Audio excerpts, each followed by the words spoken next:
Hello, this is Cho of the Shiny Colors Discord. Welcome to another episode of the Shiny Review. Today we've got 3 new cards to talk about. We have the new Produced SSR for Madoka, as well as the My Songs Collections SSR for Sakuya, as well as Chiyuki. Keep in mind that Madoka is a permanent SSR, meaning you'll be able to get her once the banner is over. That can be free pulls, that can be random pulls on banners like this. Technically, just not actually this one because Madoka's not in the pool yet. But once Madoka is officially in the permanent pool, you can get her at any time. As for Sakuya and Chiyuki, they will be added, of course, to the pool of My Songs Collection SSRs once the next banner drops. Otherwise, this is your best chance to get them and your only time to spark them. To get things started, of course, we'll be talking about Madoka. And of course, there's also a PSR Hana in here, but we're not going to go over that because the PSRs are typically designed horribly enough that they're not really that playable. So, Madoka. Madoka initially is a vocal unit that upgrades into a visual unit. Her initial appeal is a vocal 3.5 that ignores interest and grants 1 mulligan on use. The link appeal, which requires Toru and Koito, is an evasion 30% buff for 4 turns. The upgraded version of the appeal is a visual 4.5 that ignores interest, grants 1 mulligan on use, and grants that 30% evasion for 4 turns as long as Hinata is in your skill history as the link skill. For her passives, her 1-star passive is a vocal visual 50% up if it's turn 2 or earlier and has a 20% chance to activate once. Her 2-star passive is a vocal visual 85% up and attention 30% up if you have 1 or more active reaction up buffs. It has a 20% chance to activate twice. Her 4-star passive is a visual 85% up if you are running the entire Knock Chill lineup, and it has a 20% chance to activate twice. Her memory appeal when maxed out is a 30% evasion buff for 5 turns that links into a visual maximum 4.0 that scales based on how high your current reaction percentage is. Madoka is okay, but nothing too special. She offers decent passives that synergize with Knock Chill and doesn't conflict with Dance Knock Chill's usage of Twikolei Madoka, since this isn't a dance card. So you don't have to worry about, is this card better than that Madoka, because the answer is no, and it doesn't matter. There's not too much point in running this Madoka while her other limited cards exist for their respective teams, but she's a decent backup if you're lacking in that department. I would give this card a B to B+ in that she is certainly playable, but there are certainly better things that you can be doing. She's no cornerstone to the team in question that you're putting her on. As a center, she's also kind of a B. The damage is a little low, which made me consider C+, but the way that they've been building Knock Chill lately makes that scaling relatively easy, depending on how you want to build it. So there at least is some amount of playability to it. Next then, we have Sakuya. So Sakuya is a pure visual unit. She has access to, initially, a visual 4.0 appeal that ignores interest. It reduces your mental currently by 20%, then grants a visual maximum 120% buff based on how much health you paid through that 20% reduction. This buff lasts for 4 turns. If we take a look here, the highest amount of health you have to pay is 1,000 to get the 120% buff. So, if we take the reverse math here, you need to have at least 5,000 mental in order for that 20% cut to grant you the 120% buff. The plus appeal, which requires the full Antika lineup and for it to be turned 2 or earlier, is a flexible buff for 1 turn. Remember that flexible will activate all of your plus appeals that you already have in hand for the remainder of the buff. So the following turn, any cards you have in hand that do have a plus appeal effect, those conditions are ignored and you just get to use the plus appeal. The upgraded version of her appeal is a visual 5.0 that ignores interest, reduces your current mental by 20%, then grants upwards of a visual 180% buff based on how much health you lost. This buff lasts for 4 turns. The plus appeal, which has to be turn 3 or earlier while running the full Antika lineup, is a 2-turn buff of flexible. For her passives, her 1-star passive is a memory gauge 20% up that requires the full Antika lineup and has a 30% chance to activate once. Her 2-star passive is a visual 100% up if Your maximum mental is 4,500 or more, and your current mental is below 84%. It has a 25% chance to activate twice. Her 4-star passive is a visual 150% up and attention 50% down.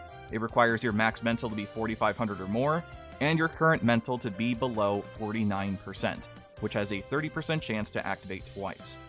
Her memory appeal when maxed out is a visual 2.5 that ignores interest, and links into a visual 3.5 that ignores interest.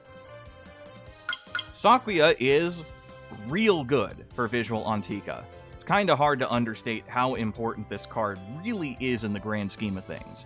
She pairs up extremely well with the recent visual Kogane and leads to an overall solid game plan for visual Antika, a team that has been historically fairly incomplete. So this card giving you an actual goal to set, whether that be to set up for the reasonable appeal through defensive measures, or by setting up a very large visual buff early in order to capitalize on some of your stronger units.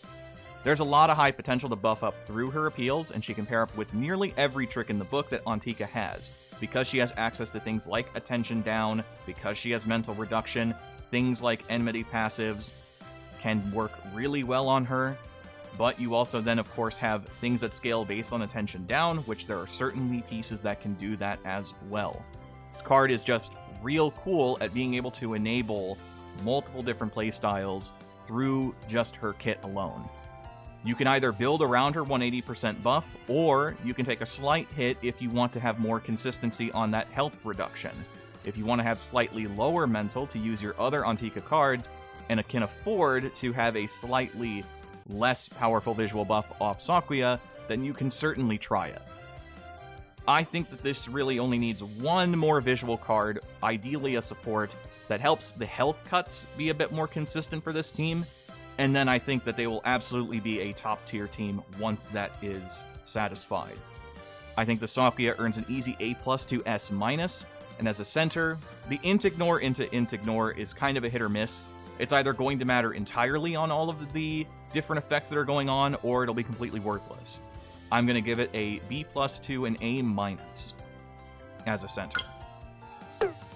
So lastly then, we have Chiyuki. Chiyuki is a pure vocal unit. Her initial appeal is a vocal 2.0 that follows up with a vocal maximum 3.0 appeal to all judges, which scales based on how many times you've healed in the run. This also grants a mental 1% regen for 3 turns. Remember that the maximum amount of heals in order to cap out this damage is 4. So as long as you've healed 4 separate times, this appeal will be effectively a vocal 2.0 into a vocal 3.0 AoE. The Link appeal is a vocal 80% up for 4 turns. The upgraded version of the appeal is a vocal 3.0 that follows up with the same conditions, a vocal maximum 3.0 AoE that scales based on how many heals you've had in the run. And it grants a mental 1% regen for 3 turns, and links into the same vocal 80% buff for 4 turns. For her passives, her 1-star passive is a mental 10% heal as long as it's turned to her earlier and has a 30% chance to activate once. Her 2-star passive is a memory gauge 50% up as long as you are in the center position, and has a 60% chance to activate once. Her 4-star passive is a vocal 150% up and memory gauge 20% up if your memory appeal is in your skill history, and it has a 20% chance to activate twice. Lastly, her memory appeal when maxed out is a vocal 100% buff for 5 turns that links into a vocal maximum 4.8 appeal, scaling based on how many heals you've had in the run. Chiyuki is really good. She's very similar to Amana 6 in that she's great at building memory gauge and great at using memory gauge. When you consider her 2-star passive, it's kind of a no-brainer to run her as your center, with the intent of possibly being able to use that 50% gauge buff either to start your first memory appeal or set up for the second. And because her 4-star passive gets you 20% memory gauge after using your memory appeal, even more of a reason to set up for multiple instances. And since the buff that comes on your memory appeal lasts for 5 turns, it'll be real easy to chain into another memory appeal to do even more damage with the second one. It's all about that cascading effect. She serves a very different purpose from the last vocal Chiyuki, who was more of an upfront damage unit with AoE appeals and slightly lower emphasis on healing, while this one wants more of the healing instances rather than the overall effective healing. I believe this card is going to be doing a lot for Vocal Austromeria going forward, and honestly is a really cool card because Mem Gauge, Overcharge, and constant memory appeals is not something you're doing unless you are a critical health team. So the fact that they're trying to re-enable this specific strategy for high health teams sounds pretty cool to me. I'm going to give this card an A to an A+, and an A+ center to even S- for the overall consistency when you consider all of her passives. So, that will do it for the video today. Thank you so much, as always, for watching. Next time we'll be talking about whatever banner comes next. We know at the very least, at the start of next month, we're going to be looking at a new support banner, which is going to have the winners of the Part 2 PR, which is going to be Kaho, Fuyuko, and Maid. So let's see what attribute that card ends up being, and how good that card ends up being as well. So till then, I've been Cho. Thank you again for watching. Have a wonderful rest of your day.